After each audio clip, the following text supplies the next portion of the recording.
제8부 카이사르를 거부한 양심, 기독교, 로마 권력에 맞서다. 서기 112년 비티니아의 총독 플리니우스는 황제 트라이아누스에게 보낼 편지를 쓰면서 깊은 고민에 빠졌습니다. 그의 펜 끝에는 제국의 미래를 좌우할 수도 있는 질문이 담겨 있었어요. 폐하, 저는 기독교인들을 어떻게 처리해야 할지 모르겠습니다. 이들은 범죄를 저지르지 않습니다. 도둑질도, 간음도, 사기도 치지 않습니다. 오히려 가장 도덕적인 사람들입니다. 여기서 플리니우스는 잠시 멈췄을 겁니다. 다음 문장을 쓰기가 망설여졌을 테니까요. 하지만 이들은 황제 폐하의 신성을 인정하지 않습니다. 향 한 줌 피우는 것조차 거부합니다. 그들은 카이사르는 주가 아니다라고 말합니다. 이 편지는 단순한 행정보고가 아니었어요. 이것은 인류 역사상 가장 근본적인 충돌을 기록한 문서였습니다. 정치 권력과 양심의 자유가 정면으로 맞붙은 거죠. 로마 제국은 종교에 관대했습니다. 이집트의 이시스 여신을 섬겨도 괜찮았고 페르시아의 미트라 신을 믿어도 문제없었어요. 심지어 유대교도 공식적으로 인정받았죠. 단 하나의 조건만 있었습니다. 황제를 신으로 인정하라. 이건 단순한 종교의식이 아니었어요. 이것은 정치적 충성의 표현이었습니다. 로마 제국의 통치 이데올로기 그 자체였죠. 그런데 기독교인들은 이것을 거부했습니다. 우리에게는 한 분 주님만 계십니다. 예수 그리스도. 이 선언은 로마 제국 전체를 흔드는 정치적 도전이었어요. 영상 시작 전 구독과 좋아요 부탁드립니다. 황제 숭배라는 시스템을 이해하려면 로마 제국의 탄생으로 거슬러 올라가야 합니다. 기원전 44년 3월 15일 율리우스 카이사르가 원로원에서 암살당했을 때 로마는 혼란에 빠졌어요. 하지만 그의 양아들 옥타비아누스, 훗날의 아우구스투스는 놀라운 정치적 수완을 발휘했습니다. 그는 원로원을 설득해 카이사르를 신으로 추대했어요. 디부스 율리우스, 신성한 율리우스라는 칭호를 받은 거죠. 이게 무슨 의미였을까요? 옥타비아누스는 이제 신의 아들이 되었습니다. 단순한 양아들이 아니라 신성한 혈통을 가진 존재로 격상된 거예요. 기원전 27년 원로원은 옥타비아누스에게 아우구스투스, 즉 존엄한 자라는 칭호를 수여했습니다. 이 순간 로마 공화정은 끝났고 제정이 시작되었죠. 아우구스투스는 살아있을 때는 신이라 칭하지 않았어요. 하지만 그는 신의 아들이었고 죽은 후에는 신으로 추대될 것을 모두가 알았습니다. 실제로 서기 14년 그가 죽자 원로원은 그를 신으로 선포했어요. 이렇게 시작된 황제 숭배는 단순한 개인 숭배가 아니었습니다. 이것은 제국을 하나로 묶는 정치 시스템이었어요. 로마 제국은 엄청나게 다양했습니다. 히스파니아에서 시리아까지, 브리타니아에서 이집트까지 수백 개의 민족, 수십 개의 언어, 셀 수 없이 많은 신들이 공존했죠. 이 다양성을 어떻게 통합할 수 있었을까요? 바로 황제 숭배였습니다. 제국의 모든 도시에는 황제 신전이 있었어요.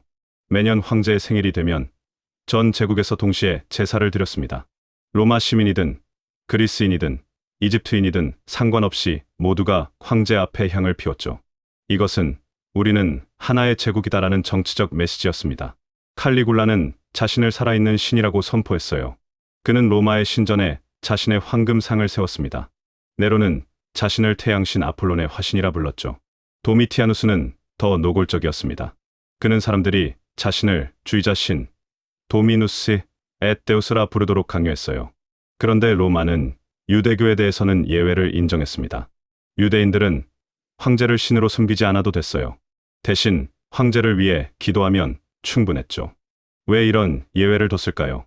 첫째, 유대교는 고대 종교였습니다. 로마인들은 오래된 전통을 존중했어요. 둘째, 유대인들은 로마의 반란을 일으키긴 했지만 그들의 종교는 유대 민족에게만 국한되어 있었습니다. 선교하지 않았고 다른 민족으로 확산되지 않았죠. 셋째, 유대인들은 황제를 위해 성전에서 매일 제사를 드렸어요. 신으로 섬기지는 않았지만 존경과 충성을 표현했습니다. 로마는 이 정도면 충분하다고 판단했어요. 하지만 기독교는 달랐습니다. 서기 1세기, 지중해 세계에는 두 개의 복음, 에반겔리온이 있었습니다. 첫 번째는 로마의 복음이었어요. 프리엔의 비문에는 이렇게 새겨져 있습니다. 황제 아우구스투스의 탄생일은 세상을 위한 기쁜 소식의 시작이다. 그의 출현으로 우리는 새로운 시대를 맞이했다. 로마의 복음은 이것이었습니다. 카이사르가 평화를 가져왔다. 카이사르가 번영을 가져왔다. 카이사르가 세상을 구원했다. 두 번째는 바울의 복음이었습니다. 내가 복음을 부끄러워하지 아니하노니 이 복음은 모든 믿는 자에게 구원을 주시는 하나님의 능력이라. 바울의 복음은 이것이었어요. 예수 그리스도가 진정한 주님이다. 그분이 십자가에서 죽으시고 부활하심으로 세상을 구원하셨다. 이 두 복음은 정면으로 충돌할 수밖에 없었습니다. 초대교회의 가장 오래된 신앙 고백은 단 세 단어였습니다. 예수는 주이시다. 이게 왜 문제였을까요? 주라는 단어는 황제에게만 사용되던 칭호였거든요. 로마 시민들은 카이사르는 주라고 고백해야 했습니다. 그런데 기독교인들은 예수가 주라고 선포했어요. 이것은 단순한 종교적 고백이 아니었습니다. 이것은 명백한 정치적 선언이었죠. 카이사르, 당신은 우리의 주가 아닙니다. 빌립보서 2장 9절부터 11절을 보면 이 정치적 도전이 더욱 분명해집니다. 이러므로 하나님이 그를 지극히 높여 모든 이름 위에 뛰어난 이름을 주사 하늘에 있는 자들과 땅에 있는 자들과 땅 아래에 있는 자들로 모든 무릎을 예수의 이름에 꿇게 하시고 모든 입으로 예수 그리스도를 주라 시인하여 하나님 아버지께 영광을 돌리게 하셨느니라. 모든 무릎이라는 표현을 주목하세요. 여기에는 황제의 무릎도 포함됩니다. 모든 입에는 원로원 의원의 입도 포함되죠. 바울은 황제도, 원로원도, 로마 군단도 결국 예수 그리스도 앞에 무릎 꿇게 될 것이라고 선포한 겁니다. 예수님의 가르침은 더 급진적이었어요. 가이사의 것은 가이사에게, 하나님의 것은 하나님께 바치라. 많은 사람들이 이 말씀을 정교분리로 해석합니다. 하지만 당시 맥락에서 보면 전혀 다른 의미였어요. 유대인들에게 하나님의 것이란 무엇이었을까요? 모든 것이었습니다. 창조주 하나님은 천지만물의 주인이시니까요. 땅도, 바다도, 사람도, 심지어 황제도 하나님의 피조물이죠. 그렇다면 카이사르에게 줄 것이 뭐가 남나요? 세금 정도? 맞습니다.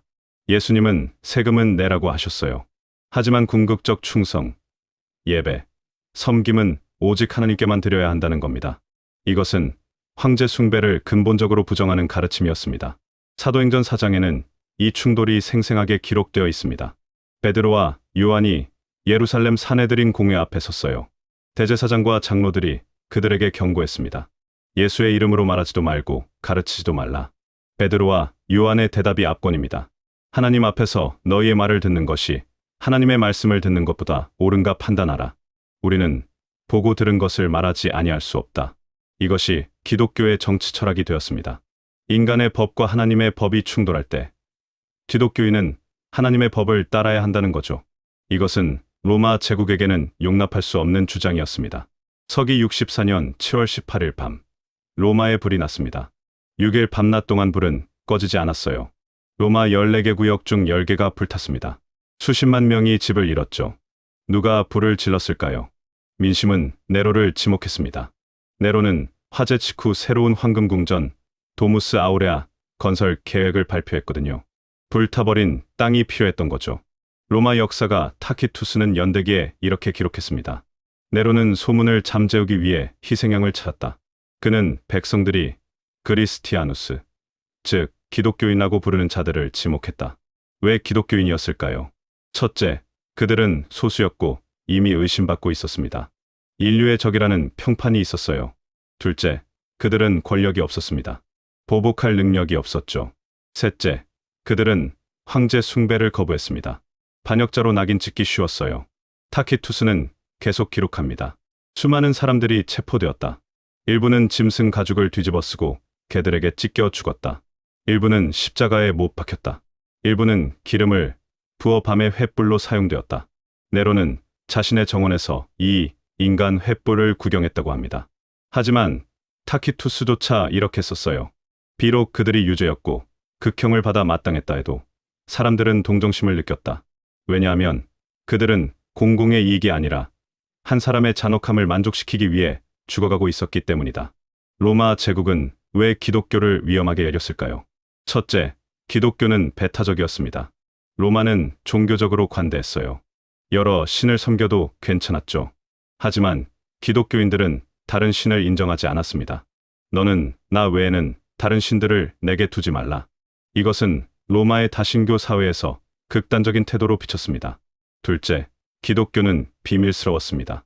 초대교회는 가정집에서 모였어요. 문을 닫고 비밀리에 예배를 드렸죠. 로마인들은 의심했습니다. 저들이 무슨 짓을 하는 거야? 그리스도의 몸과 피를 먹는다는 말이 오해를 불렀습니다. 식인 풍습이라는 소문이 퍼졌어요. 서로를 형제자매라 부르며 사랑한다는 말도 곡해되었습니다. 셋째, 기독교는 충성심이 의심스러웠습니다. 황제를 신으로 섬기지 않는다. 그럼 반역자 아닌가? 로마인들에게 종교와 애국심은 분리될 수 없었습니다. 황제 숭배는 단순한 종교의식이 아니라 로마 시민으로서의 의무였거든요. 기독교인들이 이를 거부한다는 것은 로마 제국 자체를 거부하는 것으로 해석되었습니다. 넷째, 기독교는 사회 질서를 위협했습니다. 주인들아, 너희도 그들에게 이와 같이 하라. 노예와 주인이 평등하다고? 이것은 로마의 계급 시스템을 부정하는 거였어요. 남자나 여자나 다 그리스도 예수 안에서 하나. 여성이 남성과 동등하다고? 이것은 로마의 가부장제를 위협했습니다. 다섯째, 기독교는 빠르게 확산되었습니다. 플리니우스가 트라이아누스에게 보낸 편지를 보면 이렇게 써 있어요. 이 미신, 기독교는 도시뿐 아니라 마을과 시골까지 퍼졌습니다.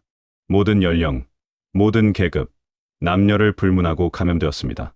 신전들이 거의 텅 비었고 제사가 오랫동안 중단되었으며 제물용 동물을 사는 사람이 거의 없습니다.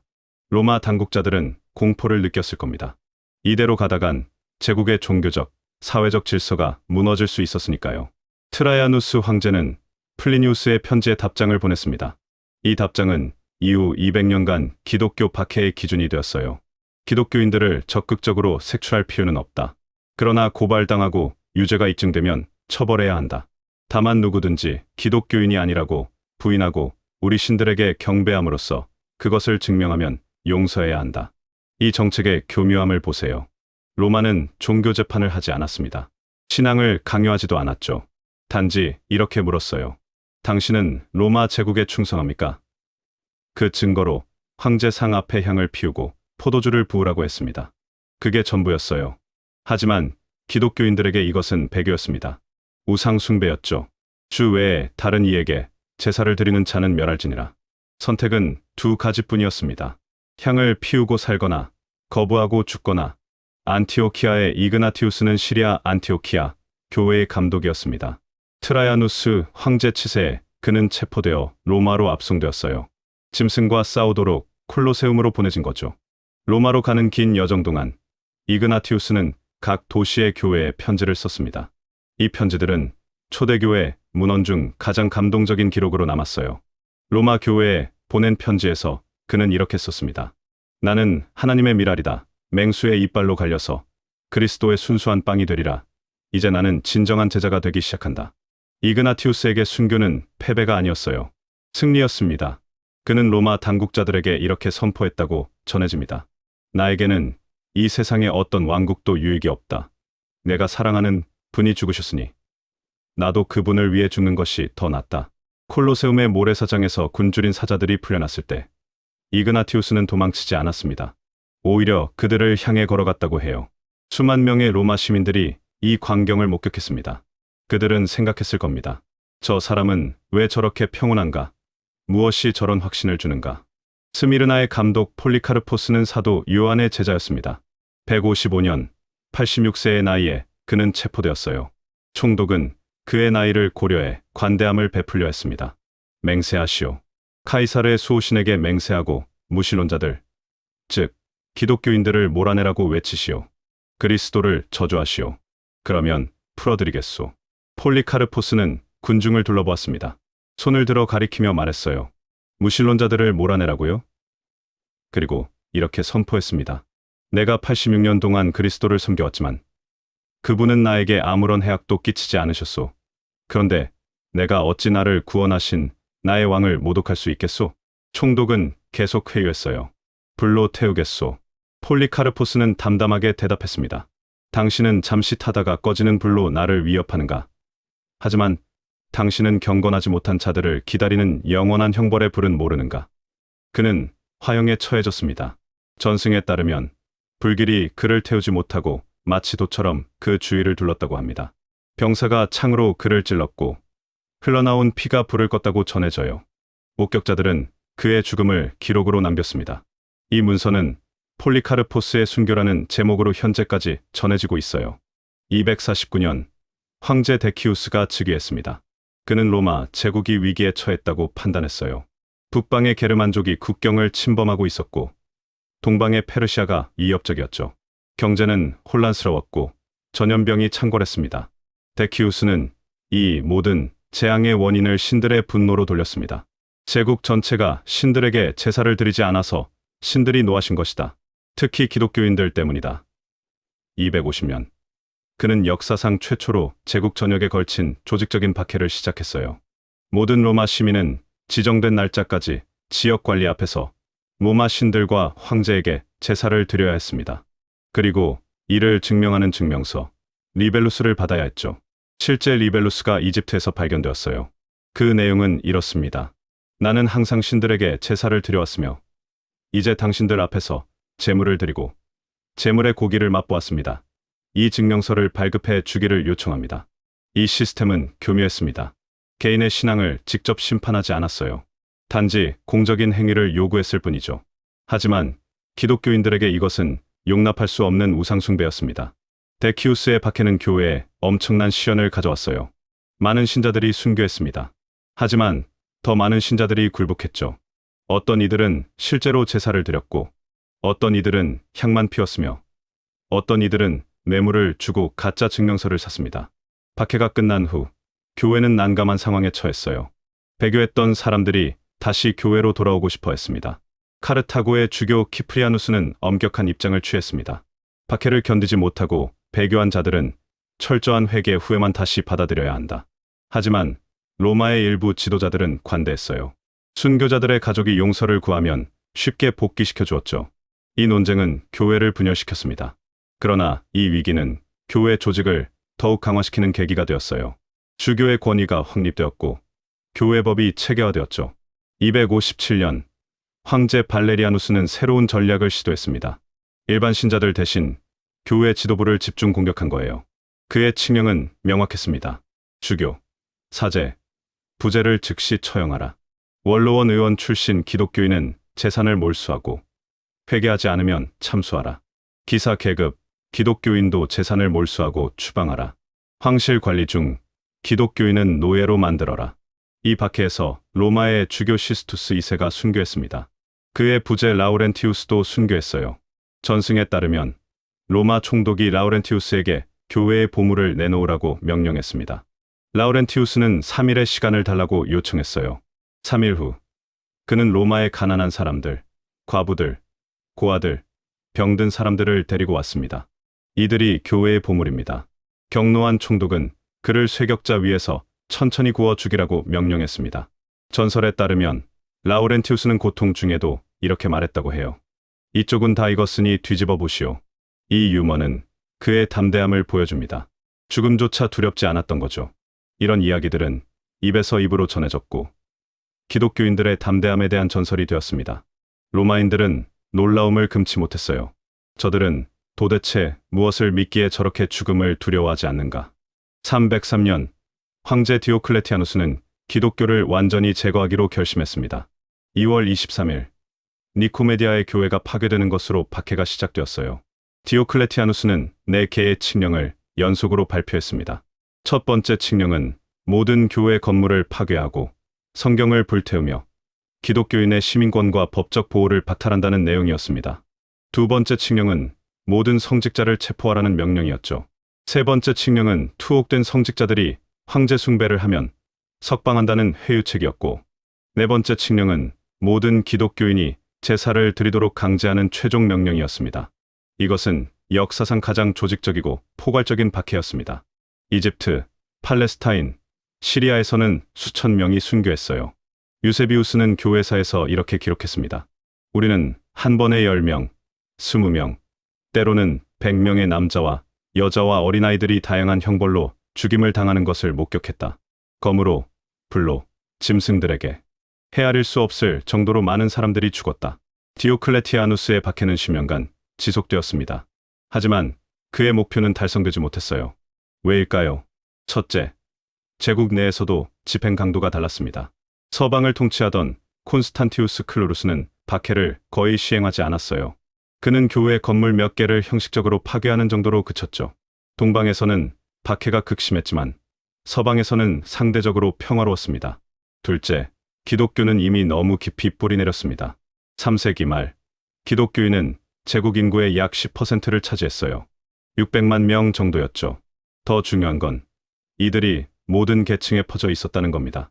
노예뿐 아니라 병사들, 관리들, 심지어 황실 내부에도 기독교인이 있었습니다. 디오클레티아누스의 아내 프리스카와 딸 발레리아가 기독교에 호의적이었다는 기록도 있어요. 셋째, 박해는 역효과를 냈습니다. 순교자들의 담대함을 목격한 이교도들이 오히려 기독교로 개종했어요. 테르툴리아누스의 말이 현실이 된 겁니다. 순교자의 피는 교회의 씨앗이다. 305년, 디오클레티아누스는 황제직에서 물러났습니다. 311년, 그의 후계자 갈레리우스는 임종을 앞두고 관용 칙령을 발표했어요. 우리는 기독교인들에게 다시 모일 자유를 허락한다. 단, 그들이 우리와 국가의 안녕을 위해 그들의 신에게 기도할 것을 조건으로 한다. 대박해는 실패로 끝났습니다. 로마 제국은 250년간 기독교를 억압했지만 결국 기독교를 꺾을 수 없었어요. 313년, 콘스탄티누스는 동방의 공동 황제 리키니우스와 함께 밀라노 칙령을 발표했습니다. 우리는 기독교인들과 모든 사람들에게 각자가 원하는 종교를 자유롭게 따를 권리를 부여한다. 이것은 단순한 관용이 아니었습니다. 이것은 종교의 자유를 선언한 역사적 문서였어요. 칙령은 계속됩니다. 기독교인들로부터 몰수한 재산을 돌려주고 파괴된 교회를 재건하는데 국가가 지원한다. 약 250년간의 박해가 끝난 겁니다. 콘스탄티누스는 더 나아갔어요. 그는 주교들에게 사법권을 부여했습니다. 기독교인들 간의 분쟁은 주교가 판결할 수 있게 했죠. 일요일을 공휴일로 선포했습니다. 교회 건축에 막대한 재정을 지원했습니다. 성 베드로 대성당, 성 요한 라테란 대성당이 그의 지원으로 건축되었죠. 325년, 콘스탄티누스는 니케아에서 공의회를 소집했습니다. 약 300명의 주교들이 제국 전역에서 모였어요. 많은 이들의 몸에는 박해의 상처가 남아 있었습니다. 이집트의 파프누티우스는 오른쪽 눈이 뽑혀 있었어요. 카이사리아의 파울루스는 다리 힘줄이 잘려 절뚝거렸죠. 불과 20년 전만 해도 그들은 숨어 지내야 했습니다. 이제 그들은 황제의 초청으로 공개적으로 모인 거예요. 콘스탄티누스는 직접 개회사를 했습니다. 황제가 교회 회의를 주재한다는 것은 상상할 수 없는 일이었죠. 공의회는 아리우스파를 정죄하고 니케아 신조를 채택했습니다. 우리는 한 분 하나님을 믿습니다. 한 분 주 예수 그리스도를 믿습니다. 그분은 하나님의 독생자시며 영원 전부터 성부에게서 나셨고 이것은 정통 기독교 신앙의 기초가 되었어요. 역사가들은 오랫동안 논쟁해왔습니다. 콘스탄티누스의 회심은 진짜였을까요? 아니면 정치적 계산이었을까요? 몇 가지 사실을 살펴봅시다. 첫째, 콘스탄티누스는 죽을 때까지 세례를 받지 않았습니다. 337년 임종 직전에야 세례를 받았어요. 둘째, 그는 여전히 최고 제사장 칭호를 유지했습니다. 이교 신전의 수장이었던 거죠. 셋째, 그는 자신의 아들과 아내를 처형했습니다. 326년 그는 장남 크리스푸스와 두 번째 아내 파우스타를 죽였어요. 기독교적이지 않은 행동이죠. 하지만 다른 사실들도 있습니다. 그는 십자가형을 폐지했습니다. 검투사 경기를 금지하려 했어요. 주교들을 존중했고 그들의 조언을 구했습니다. 가장 중요한 건 그가 기독교를 제국의 미래로 본 것 같다는 점입니다. 당시 기독교는 제국에서 가장 조직화되고 가장 헌신적이며 가장 빠르게 성장하는 세력이었어요. 로마의 전통 종교는 쇠퇴하고 있었습니다. 신전들은 텅 비어 있었죠. 콘스탄티누스는 실용주의자였습니다. 그는 제국을 통합할 새로운 힘이 필요했고 기독교가 그 역할을 할 수 있다고 본 겁니다. 진심이었든 계산이었든 결과는 동일했습니다. 박해받던 종교가 제국의 공식 종교가 되는 길이 열린 거예요. 380년 황제 테오도시우스 1세는 테살로니키 칙령을 발표했습니다. 모든 민족은 사도 베드로가 로마인들에게 전한 종교를 따라야 한다. 우리는 이 종교를 따르는 자들을 가톨릭 기독교인이라 부를 것이다. 나머지는 이단이며 미친 광신자로 간주될 것이다. 기독교는 이제 선택이 아니라 의무가 되었습니다. 로마 제국은 기독교 제국이 되었어요. 한때 콜로세움에서 사자의 먹이가 되던 기독교인들. 이제 그들의 신앙이 제국의 공식 종교가 된 겁니다. 이것은 어떻게 가능했을까요? 첫째, 기독교인들은 타협하지 않았습니다. 로마는 계속 제안했어요. 그냥 형식적으로만 향을 피워라. 속으로 뭘 믿든 상관없다. 하지만 기독교인들은 거부했습니다. 우리는 오직 한 분 주님만 섬깁니다. 이 비타협적 태도가 역설적으로 존경을 받았어요. 로마인들은 원칙을 중시하는 문화였거든요. 둘째, 기독교인들의 삶이 증거였습니다. 플리니우스조차 인정했죠. 기독교인들은 도둑질도, 간음도, 거짓말도 하지 않는다고요. 전염병이 돌 때 그들은 도망가지 않고 병자를 돌봤습니다. 가난한 자를 구제하고 고아를 입양하고 과부를 돌봤죠. 율리아누스 황제는 기독교를 억압하려 했지만 이렇게 불평했습니다. 저 불경건한 갈릴리인들이 우리의 가난한 자들까지 돌보는데 우리 사제들은 아무것도 하지 않는다. 셋째, 죽음을 두려워하지 않는 확신이었습니다. 순교자들의 평온한 죽음을 목격한 로마인들은 충격을 받았어요. 무엇이 저들에게 저런 힘을 주는가? 그들은 교회를 찾아갔고 복음을 들었고 개종했습니다. 넷째, 조직의 힘이었습니다. 교회는 로마 제국에서 가장 체계적인 조직이었어요.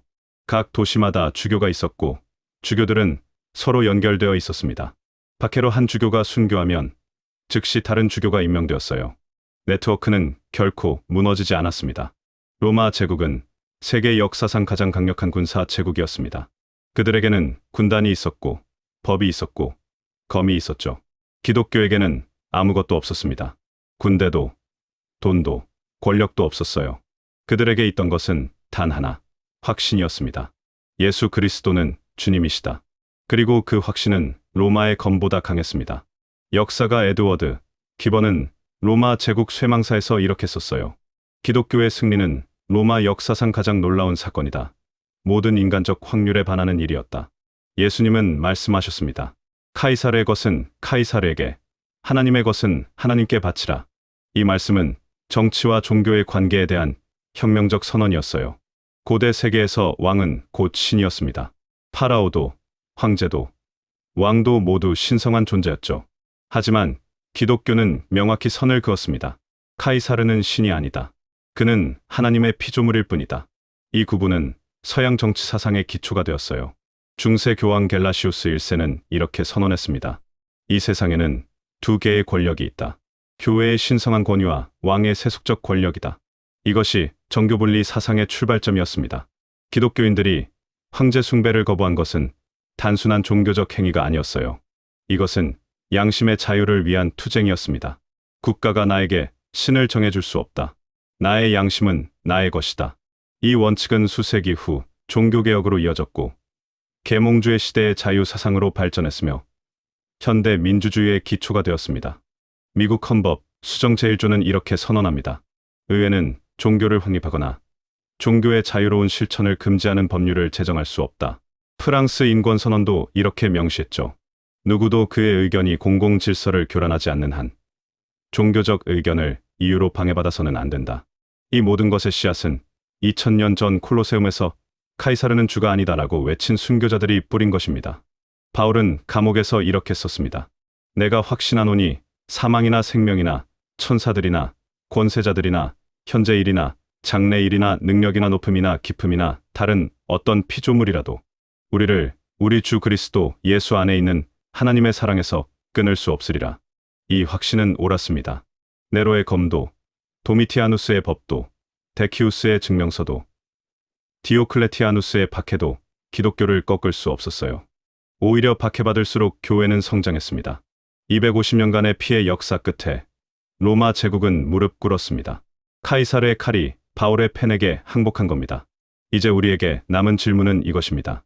우리는 무엇을 위해 목숨을 걸 수 있는가? 초대교회 기독교인들은 예수는 주시다라는 세 단어를 위해 목숨을 걸었습니다. 그들은 편안함을 선택할 수 있었어요. 그냥 향 한 줌만 피우면 됐으니까요. 하지만 그들은 진리를 선택했습니다. 그 선택이 세상을 바꿨어요. 오늘 우리가 누리는 자유, 인권, 존엄성의 개념은 모두 그들의 희생 위에 세워진 것입니다. 콜로세움의 모래사장에 흘린 순교자들의 피는 헛되지 않았습니다. 그 피는 씨앗이 되어 온 세상의 자유의 나무를 키웠죠. 다음 구부에서는 바울의 마지막 여정을 따라갑니다. 한 사람의 죽음이 어떻게 수백만 명의 불멸의 신앙으로 부활했는지, 모든 역경을 넘어 로마로 바울의 순교, 기독교를 불멸하게 하다 편에서 뵙겠습니다. 시대를 해독하는 통찰, 아르케였습니다.